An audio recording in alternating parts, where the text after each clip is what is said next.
Hey guys, welcome back to my YouTube channel. So I had a little bit of fun today. I had AI write me a story and I wanted to share that with you guys. The story that AI wrote is called The Dragon Who Failed Villainy 101. In the perfectly ordinary town of Maplebrook, the most extraordinary thing was the way Mrs. Pumpernickel's cat could open doors. That changed on a Tuesday. It started during third period chemistry, right after Jamie Hartley had nearly set the lab on fire again. Mr. Hartley, said Dr. Feldman, pinching the bridge of his nose, potassium is not a seasoning. Jamie opened his mouth to object, but the world interrupted him. The fluorescent lights flickered violet. The classroom clock spun backwards so fast it blurred, and the periodic table peeled itself off the wall like a sticker and folded into a paper airplane.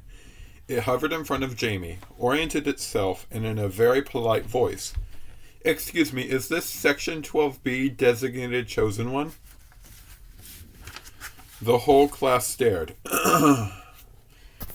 "This is room 207, chemistry," Dr. Feldman said weakly. "Oh, drat," said the periodic table plane. "Wrong classroom." It rotated 90 degrees, squinted at Jamie, and froze.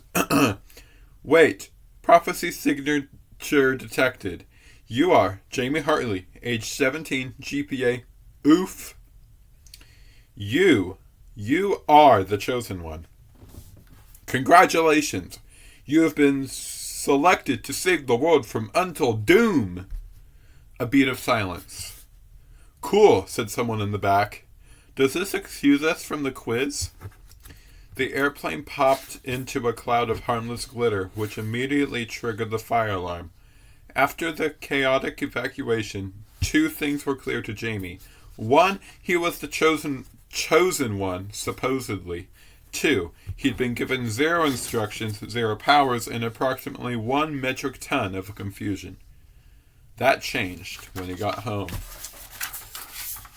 There was a dragon on his couch. To be fair, it was trying very hard not to be obvious about it. It had shrunk itself to roughly Labrador size and was wearing Jamie's favorite hoodie, which he did nothing to hide the wings. It had also wedged its tail into one leg of Jamie's sweatpants. The effect was less terrifying beast and more lizard that lost a fight with a laundry basket. The dragon looked up from the TV remote. "Oh, hi! You must be Jamie. I let myself in. I hope that's not a problem." Jamie dropped his backpack. "There is a dragon on my couch." The dragon nodded. "Acute observation.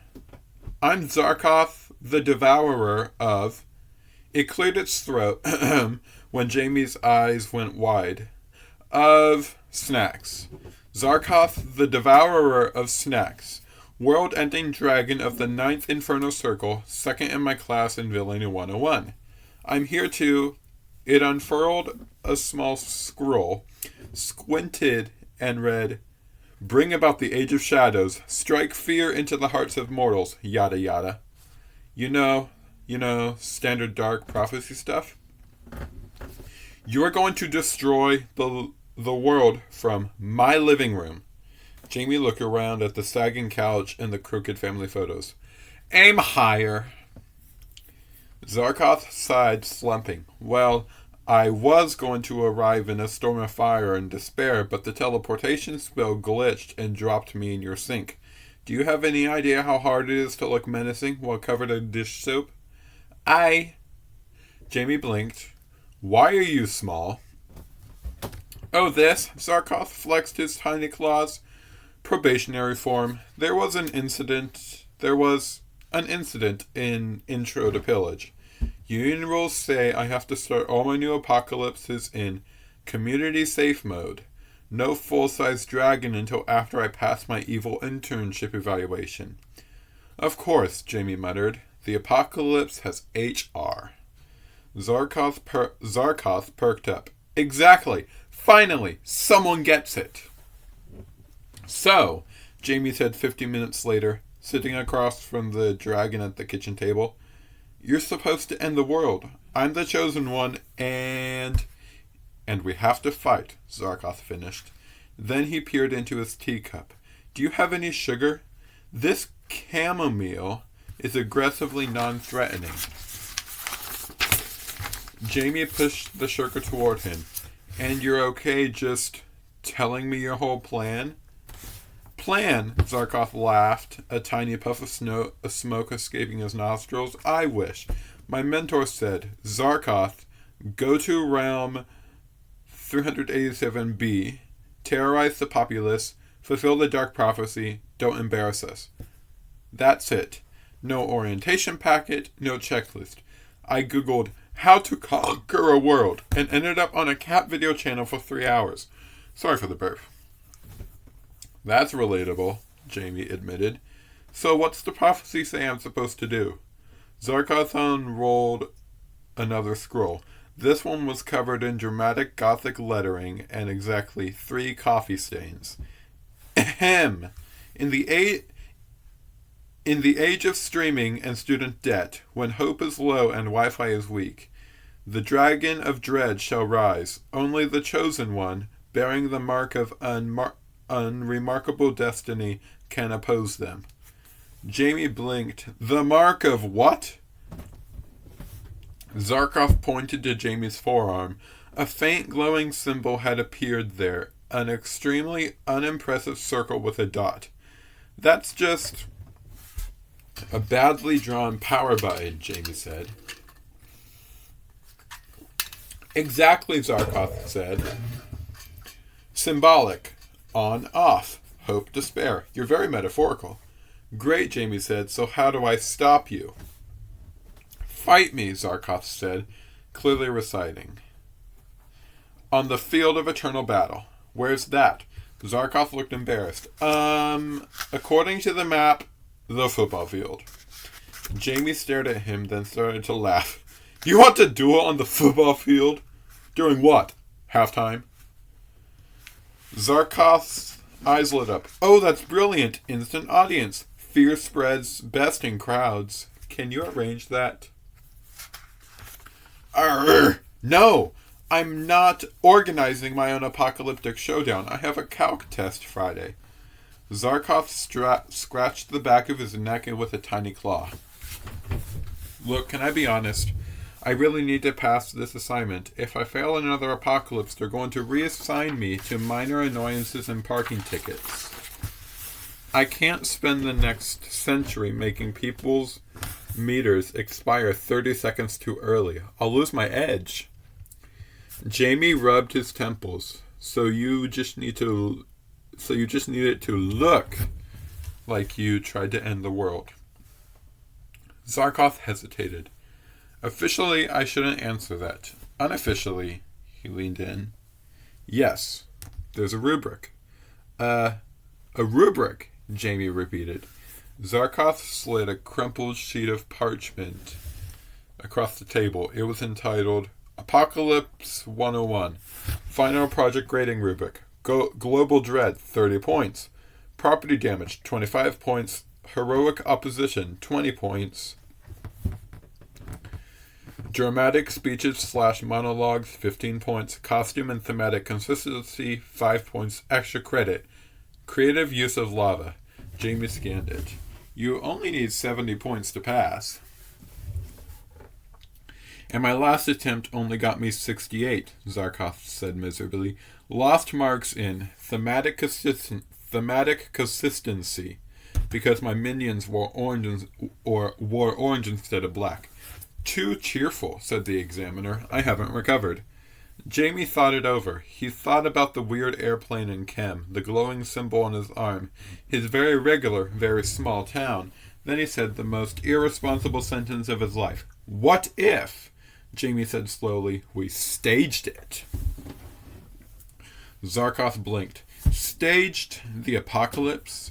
Yeah, Jamie said, like a play. You get your dramatic showdown. I heroically stop you. We make it big enough that your examiner is impressed, but we don't actually destroy anything important. You pass your class, I survive high school. Win-win. Zarkoth's eyes glowed. Literally. You would fake fight me? That's brilliant. Devious. Slightly morally gray. I am so proud. Don't be proud, Jamie said. I'm probably breaking several cosmic rules. I would think so. Zarkoth sprang onto the table, knocking over the sugar. Jamie Hartley, bearer of the mark of unremarkable destiny, will you help me pull off the least destructive apocalypse in recorded history? Jamie sighed. Feeling the weight of destiny, responsibility, and a very long conversation he'd have to have with the principal. Fine, he said, but we're doing it after my calc test. Give me a minute, hold on. Step 1 was location. The football game, Zarkoth insisted the next day, pacing Jamie's bedroom. Friday night. Homecoming. Maximum witnesses, maximum dread. My principal will actually melt, Jamie said. He can barely handle the marching band's fog machine. Perfect, Zarkoth said. Fog is step 2. Step 2 was atmosphere. Zarkoth's original plan involved meteors, blood rain, and a choir of wailing spirits. Jamie countered with the drama club, a rented smoke machine, and LED lights from the school theater department. Look, Jamie said, setting up a PowerPoint titled Non-Lethal Apocalypses, a Proposal. Dread is about vibes. You don't need actual lava. You need everyone to think everything is going to end. Then I show up, deliver a speech about hope, we duel with something not fatal, and boom, prophecy technically fulfilled. No mass casualties, no crater where the math building used to be. Zarkoth watched the slides, fascinated. You mortals have turned mild inconvenience into an art form. Wait until I explain standardized testing, Jamie said. They brought in reinforcements. First was Priya, Jamie's best friend since 7th grade and the only person he trusted not to call the authorities immediately. Priya took one look at the small dragon curled on Jamie's beanbag chair, put down her backpack and said, I left you alone for 1 day, and you adopted a lizard. I'm not a lizard, Zarkoth said, offended. I am Zarkoth, the devourer of... We're calling him Z, Jamie cut in. Priya folded her arms. Explain. Slowly, using small words and no fire. By the time they'd finished, Priya was pacing, muttering, Of course this happens the week before midterms. Of course. So will you help? Jamie asked. She stopped pacing. Are you kidding? This is better than any theatrical production I've ever been in. We're turning Homecoming into a full-scale fake apocalypse musical. Her eyes glittered with dangerous excitement. I'm in charge of costumes. Oh, excuse me, sorry. Zarkoth clapped. See, this is the energy we need. Next was Ahmed, who ran the AV club and believed every problem could be solved with enough speakers. A dragon invasion, Ahmed said, adjusting his glasses. On the 50-yard line. Bro, do you know what I can do with the subwoofers? I am not an invasion. I am an existential threat, Zarkoth said. We can do both, Ahmed promised. Existential threats and bass drops. Then they spent 3 days planning. Priya wrote a script for Jamie's heroic speech. You will not improvise, she told him. Last time you improvised, you compared courage to overcooked spaghetti. Ahmed wired the stadium with lights. We'll sync the red strobes to Z's roars, he said. You roar on beat 4. Think of it like karaoke, but with doom. Zarkoth practiced his entrance roar in Jamie's garage. The first attempt rattled the lawnmower and scared 3 squirrels out of a tree. The second attempt shorted the garage door opener. Too much? Zarkoth asked. A little, Jamie said, prying the garage door back down. Maybe 10% less annihilation. Between meetings, Jamie still had to go to regular classes. It was jarring to go from writing an apocalypse stage management plan to answering questions about f of x in calculus. In English, they were reading an epic where the hero single-handedly slew a dragon. Ew, the irony of that. Jamie tried very hard not to make eye contact with the textbook. Friday night came faster than Jamie liked. Oh, okay. The stadium lights shone on the field, and bright and careless. Students in blue and gold flooded the bleachers, faces painted, signs waving. The marching band tuned loudly. The smell of popcorn and cheap hot dogs drifted through the air. "This is a terrible idea," Jamie muttered for the 20th time, standing under the bleachers with Priya and Ahmed. His heart hammered against his ribs like it was trying to escape to another school district. Priya tightened his belt, technically part of the Chosen One costume, but it looked suspiciously like one of her old cosplay outfits. "Too late now. You're the hero." She adjusted the cheap plastic sword hanging at his hip. "Try not to trip over this." "I still think we should have gone with a staff," Ahmed said. "More wizard vibes." "Budget," Priya and Jamie said in unison. Out on the field, the football game dragged on. The plan was scheduled for halftime. As the band started their routine, the lights would cut. Fog would roll in. Zarkoth would make his entrance. Jamie would follow. Above them, perched on the metal framework, Zarkoth's scales shimmered slightly red in the shadows. "Are you ready?" Jamie called up. Zarkoth looked down, nervousness making his eyes extra bright. "I have 3 backup monologues and 2 alternate evil laughs. Is that enough?" "You'll be great," Jamie said. "Just stick to the script and no actual fire." "I told you," Zarkoth said. "My fire's on safety mode." He opened his mouth and released a tiny puff of warm sparkles. "See, it's basically festive." The halftime whistle blew. Priya's walkie-talkie crackled. "Positions," Ahmed said. "Fog machines armed, lights synced. This is not a drill, people." "It literally is a drill," Priya said. "Just a very weird one." They moved. The marching band trooped onto the field, forming neat lines. The drum major raised her hands, and on Ahmed's cue, the stadium lights snapped off. Several people screamed. Someone near the top row yelled, "Not again!" Fog began to pour across the field, thick and glowing, fainting red. Lightning, actually just clever LED lights, streaked across the clouds. Zarkoth stepped onto the scoreboard, silhouetted against the false storm. For one single perfect moment, he looked every bit the legendary dragon from 1,000 epic poems. Then he tripped over a loose cable. He pinwheeled his arms, flapped his wings wildly, and barely caught himself on the edge of the scoreboard. The crowd gasped. Someone laughed nervously. "Save it!" Priya hissed into the walkie-talkie. "Turn it into a bit." Zarkoth straightened, pretended the whole thing was intentional, and let out a roar that shook the bleachers. "Mortals of Maplebrook," his voice beamed, amplified by Ahmed's carefully placed speakers. "Tremble before Zarkoth, the devourer of," he grimaced, catching himself, "of worlds! Your age of comfort ends tonight!"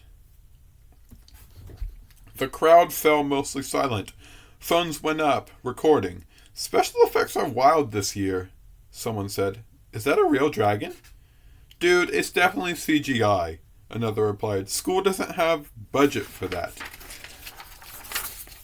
On the cue, the scoreboard flickered, then displayed giant ominous runes, actually just the words "Doom is nigh" in a spooky font. Okay. Zarkoth placed along the top. "Your heroes cannot save you. Your Ow, that's bright. Your hope is fragile. Seriously, turn the spotlight slightly down. Illusion! He launched into this big speech, his voice growing stronger, more confident. It was working. The crowd shifted, nervous. The line between special halftime show and something's genuinely weird was blurring. Jamie stepped onto the field. The mark on his arm glowed, responding to the magic in the air. The fog parted around him dramatically, thanks to the two drama club kids with leaf blowers hidden off to the sides. Hey, lizard breath, Jamie shouted, voice shaking just a little. How about you pick on someone with a terrible GPA and a prophecy instead? The crowd roared with approval. A chant started somewhere. Chosen one! Chosen one! Priya's voice crackled in his earpiece. Not in the script, but I accept it. Zarkoth peered down at Jamie. You dare challenge me, Jamie Hartley? Bearer of the mark of... He squinted theatrically. What was it again? Oh, yes. Unremarkable destiny? The bleacher snickered. Jamie felt his nerves steady. This was just like drama club, except if he messed up a dragon's grade, the fate of the world, and possibly the school's insurance premiums were on the line. You picked the wrong world, Jamie called, lifting his plastic sword. We may be stressed, sleep-deprived, and deeply confused about our futures, but we don't quit. Not for you, not for anyone. Priya whispered. Line tweak approved. That was actually good. Zarkoth spread his wings. Then face me, little hero. He leaped from the scoreboard. The crowd screamed. For a terrifying heartbeat, Jamie realized they'd miscalculated. Zarkoth's trajectory was off. He wasn't going to land where they rehearsed. Z! Adjust! Jamie shouted under his breath. Zarkoth flared his wings at the last second, causing a rising gust of the fog machines, and landed in a shower of sparks. 10 yards away from Jamie, claws skidding. The turf smoked slightly. Hopefully the faculty's director wouldn't notice. They circled each other, trading scripted lines. You cannot win, human, Zarkoth snarled. You underestimate the power of extra credit, Jamie shot back. Extra cred? Zarkoth lost his place, then recovered. No amount of academic incentive can save you now. Somewhere in the bleachers a teacher muttered, I feel personally attacked. They clashed. Jamie swung his plastic sword. Zarkoth blocked with a forearm, making sure to aim for the blade. At each impact, Ahmed triggered a burst of light and sound. To anyone watching, it looked like a genuine battle. Sparks flew when sword met scale. Gusts of wind howled. The ground seemed to shudder under their feet. Jamie's heart pounded, but he'd rehearsed each step. Duck under the claw. Roll left. Pretend to stumble. Strike back. He almost forgot it was pretend. Almost. Then the mark on his arm flared brighter, hot against his skin. Zarkoth froze for a half second. Jamie, he said quietly, just for him, do you feel that? Jamie did. Something old and deep and very real had woken up, drawn by all the magic, even the fake parts. The fog swirled strangely. The air smelled like ozone and possibility. We keep going, Jamie whispered. Stick to the plan. Oh my gosh, there's still a lot. Sorry, I'm just... Okay. They fought hard. We keep going, Jamie whispered. Stick to the plan. They fought harder. As they reached the peak of the battle, Priya whispered, final speech, then defeat him. Make it count. Jamie backed away from Zarkoth, chest heaving. The crowd was dead silent now, hanging on every word. You think fear wins, Jamie panted, raising his sword. That we'll just lie down and let you take everything from us? Our futures, our friends, our stupid little town with its broken vending machines and surprise quizzes? He swallowed. But we're still here. Tired, messy, scared, still here, and as long as we're still standing, we won't give you the right to decide how our story ends. The mark blazed. Light poured from Jamie's arm, up the sword, turning the cheap plastic into something that looked a lot like actual glowing steel. Jamie hadn't rehearsed that part. The crowd gasped. Z, he breathed, that wasn't the fog machine. Zarkoth stared at the sword, then at Jamie, then at the sky. Oh, he said softly, the prophecy's bonding. It liked your speech. Of course it did. What does that mean? Jamie hissed. It means you're actually about to win, Zarkoth said, eyes wide. Not just for show. Go with it. What about your grade? Jamie said. Zarkoth's small jaw firmed. Heroes need real victories. I'll spin it in my reflection essay. Demonstrated flexibility in the face of unexpected, authentic destiny. Now finish it. Oh, I gotta grab another. Jamie raised the sword. The light spread across the field, softer now, turning every face into strands silver gold. For a moment he saw his classmates not as half strangers, but as hundreds of different futures shimmering together. Artists, engineers, teachers, people who hadn't figured it out yet. He pointed the blade at Zarkoth. This world isn't perfect, but it's ours. And I'm not letting you take it. Not today, not ever. Zarkoth spread his arms wide, smiling in a way that was only a little bit evil. Then do your worst, chosen one. Jamie charged. Their final clash shook the stadium. Light exploded outward, watching over the bleachers. Phones flickered and died. For a heartbeat, everything was white.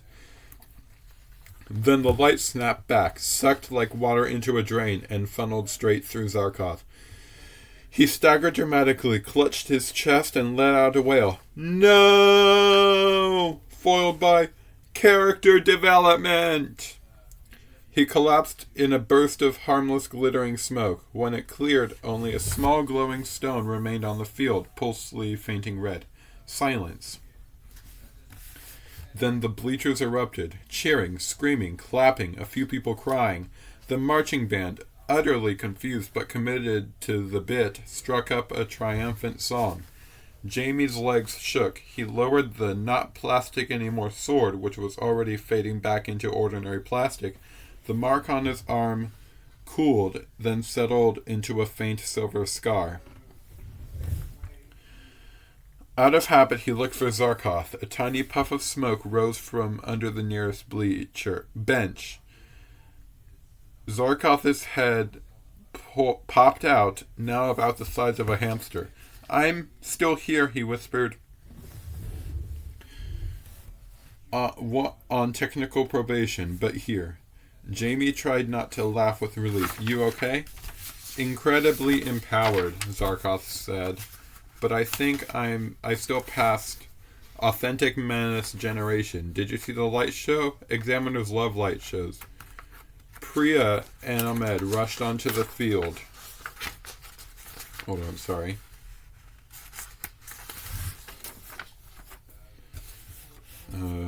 That was insane, Priya said, hugging Jamie so hard he almost dropped the sword. Do you realize you just hijacked Homecoming and turned it into the end of the world, but make it educational? Ahmed's eyes were huge. Tell me we got that on video, please. Everyone's phones died at the big flash, Priya said. Mystic interference or whatever. All we have are partial clips. Which, Jamie said slowly, looking around at the buzzing, ecstatic crowd, at the bewildered but impressed teachers, at the still glowing stone, is probably for the best. In the few weeks that followed, Maplebrook High tried very hard to pretend that nothing truly supernatural had happened. Officially, the administration called it an ambitious student-led halftime performance, pushing the boundaries of acceptable special effects. Unofficially, people spoke about it in hushed voices in the hallway. Do you think he was really a dragon? Nah, it was animatronics. Did you see the light? That wasn't animatronics. Conspiracy theories bloomed. Someone started a fan account for @MapleBrookDragon that quickly gained a suspicious number of followers. The local news wanted interviews. The school board wanted a safety report. Life went on. Jamie still had to take his calc test. He passed, barely. Priya still worked on her college essays, trying to describe leadership without mentioning organizing a fake apocalypse. Ahmed upgraded the AV equipment, labeling one control switch, "Do not touch unless the world is ending." And Zarkov stayed. Mostly because he was stuck at hamster size and needed somewhere to sleep. He took up residence in Jamie's backpack, nesting in old worksheets. He attended classes in secret, whispering commentary. "Villainy 101 was never this complicated," he muttered during a pop quiz. "Why do you have so many types of triangles?" "Please be quiet," Jamie whispered back. I'm trying not to fail math." At night, when the house was quiet, Jamie would sit on his roof with Zarkov perched on his knee, looking at the stars. "So," Jamie said one night, "what now? Are more dragons coming? Is there some cosmic dean of evil who's mad we hijacked the prophecy?" "There's always someone mad when you hack the prophecy," Zarkov said. "But I sent in my report. I framed it as innovative apocalypse methodology with unexpected heroic synergy. They gave me a B+. "A B+?" Jamie laughed. "You nearly ended the world and got the same grade I got on my last English essay." "I didn't nearly end the world," Zarkov said. "I almost theatrically ended it. Huge difference. Besides," he glanced up at the sky, "they're reassessing their curriculum. Apparently, pure destruction is outdated. Something about holistic villain development and ethical considerations. You heroes are rubbing off on them." "Sorry," Jamie said. Zarkov bumped his tiny head against Jamie's arm. "Don't be. I kind of like it here. Your world is ridiculous. You get stressed over tests and dances and whether someone will text you back, and somehow it still matters. That's impressive." Jamie smiled. "We do our best." They sat in silence for a while. Last page. "You know," Zarkov added casually, "there's a rumor going around the underworld that a certain chosen one and his dragon failed to properly conclude a prophecy, which means the story's still open. Loose ends, narrative threads are dangling." Jamie raised an eyebrow. "Is that your weird dragon way of saying there might be more trouble coming?" Zarkov grinned, all tiny, sharp teeth. "Oh, definitely. But look on the bright side." "What bright side?" Jamie asked. Zarkov spread his two small wings, gesturing at the town, the school, the whole wide world beyond. "You won once without any idea what you were doing. Imagine what we can do next time. For real, with a plan."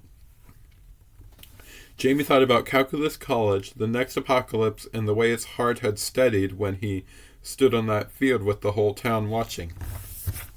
He thought about being ordinary and how maybe, just maybe, there was no such thing. "Next time," Jamie said, "we're negotiating better costumes." "Agreed," Zarkov said solemnly. "And maybe a little lava, just for the extra credit." Jamie laughed. Above them, the stars watched quietly as they always did, witnesses to yet another chosen one and yet another dragon who had completely, gloriously ignored how the story was supposed to go. And the world, which was supposed to have ended on Friday, spun stubbornly on. And that is the whole story. I really hope you guys enjoyed listening to this story. I enjoyed reading it, seeing what AI came up with, but please make sure you subscribe, like this video, and comment down below what you want to see next. I'm not sure when I'm going to be posting my next YouTube video, but I will see you guys in the next one. Bye!